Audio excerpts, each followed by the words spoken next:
வணக்கம் ஸ்ரீகன் சேனலில் இன்றைக்கி ஒரு குட்டி டிப். சென்னையில் திடீர் மழை, சாயங்காலம் 4:30 மணி இருக்கும். நல்லா இருக்கே அப்படின்னு கிளைமேட்டை என்ஜாய் பண்ணலான்னு போனால் அப்போ தான் அது ஞாபகம் வந்துச்சு, இந்த மழை தண்ணி கொடுத்தா செடிங்கள்லாம் நல்லா வளரும்ன்ட்டு. இந்த வெயிலுக்கு நாம் மழை தண்ணிக்கு எங்கே போகிறது? கடவுளாக கொடுக்குறாரு, சரி பிடிச்சி வச்சுப்போமேன்னு எட்டி தான் பிடிக்கிற நிலைமை எங்கள் வீட்டில். என்னதான் கவர்மெண்ட்டு மழைநீர் சேகரிப்பு தொட்டியெல்லாம் வைக்க சொன்னாலும், கடமைக்கு ஒரு தொட்டியை கணக்கு காட்டிட்டு நம்ம என்னதான் ஆயிரக்கணக்கில் வாடகை வாங்கினாலும் அப்படி ஒரு தொட்டியை வச்சுருந்தா இந்த மாதிரி நல்ல மழை தண்ணியெல்லாம் போய் சேர்ந்துருக்கும். நமக்கு தேவைன்ற போது தண்ணி வேணுங்கிற போது நம்ம அதிலேருந்து எடுத்துக்கலாம். ஆனால் அப்படி ஒரு தொட்டியே இல்லாமல் நம்ம கணக்கு மட்டும் காட்டிட்டு நம்ம அவ்வளோ பெரிய பெரிய பில்டிங்லாம் கட்டிட்டு கடைசியில் இப்படி ஒரு நல்ல விஷயம் கிடைக்கும் போது அதை வேண்டான்னு நம்ம வீணாக்குறோம். தயவு செஞ்சு தண்ணியை வீணாக்காதீங்க.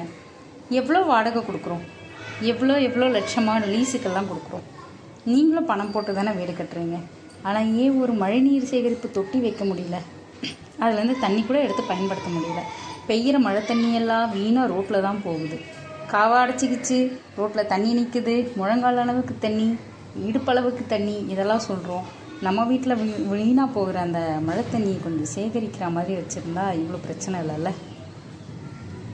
சரி பிடிப்போமேனு எட்டி நீட்டினா அது எட்டவே இல்லை. கடைசியில் மொட்டை மாடியில் போயிட்டு சின்ன பாப்பா உச்சாப்புற மாதிரி வந்த அந்த மழை தண்ணியை கூட விடாமல் பிடிச்சி எடுத்து வச்சுருக்கேன். மழை தண்ணி எடுத்து வைக்கிறது விஷயம் இல்லை, ஆனால் அதில் கொசு குடும்பம் நடத்தாத அளவுக்கு கொஞ்சம் க்ளோஸ் பண்ணி எடுத்து வைக்கிறது ரொம்ப நல்லது. மழை தண்ணி கிடைக்கும் பொழுதெல்லாம் எடுத்து பாதுகாப்பு வச்சுக்கோங்க.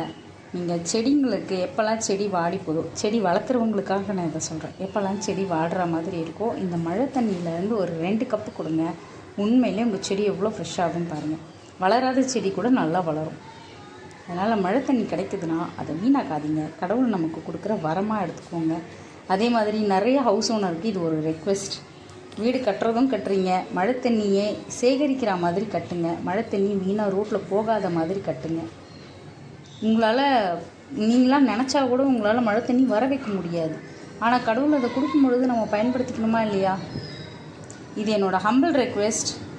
ப்ளீஸ், யாரெல்லாம் புதுசாக வீடு கட்டுறீங்களோ, பெருசாக பெரிய பில்டிங் 3 அடுக்கு 4 அடுக்குலாம் கட்டுறீங்க, கட்டும்போது அந்த மழை தண்ணியை கொஞ்சம் சேகரிக்கிற மாதிரி கட்டுங்க. சொல்கிறதுக்கு ஒன்றுமே இல்லை.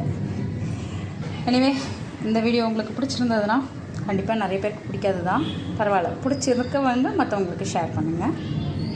தேங்க்யூ.